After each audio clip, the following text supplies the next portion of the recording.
সব দিক থেকে বোঝে, মানসিকভাবে শারীরিকভাবে ও বোঝে। আমার বাসা অবশ্যই আছে, কিন্তু ও তো আমার বেস্ট ফ্রেন্ড, তো ওর বাসায় তো আমাকে কাজে আসতে হয়।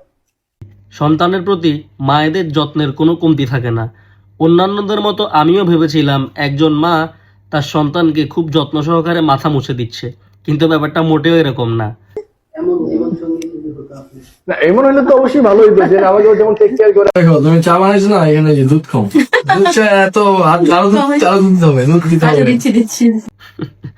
দুষ্ট ছেলেকে খুবই যত্ন সহকারে দুধ চা খাওয়াচ্ছেন মা, ঠিক এইরকম কিছু কমেন্ট বক্সে দেখতে পেয়েছিলাম। সেই লাগবে চিনি।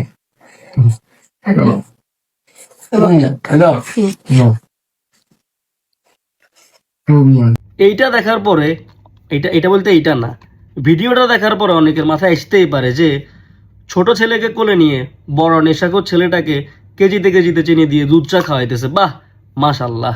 সব দিক থেকে বোঝে, মানসিকভাবে শারীরিকভাবে ও বোঝে।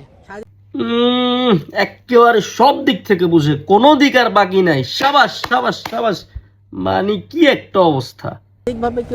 মানে হচ্ছে আমি সিক হলেও আমার কাজগুলো করে দেয়, আমি কোথাও যাওয়া লাগলেও যায়। ও আমার খুব অসুস্থ হইলে সব কাজ করে দেওয়া এটা বোঝাবুঝির কোনো ব্যাপার না, এটা মানবিক দৃষ্টিকোণ থেকেও তুমি অসুস্থ থাকলে এতে কাজ করি দে। আর অসুস্থ মানে কিভাবে হয় বা কে না কে করে, এটা আসলে চিন্তার বিষয়।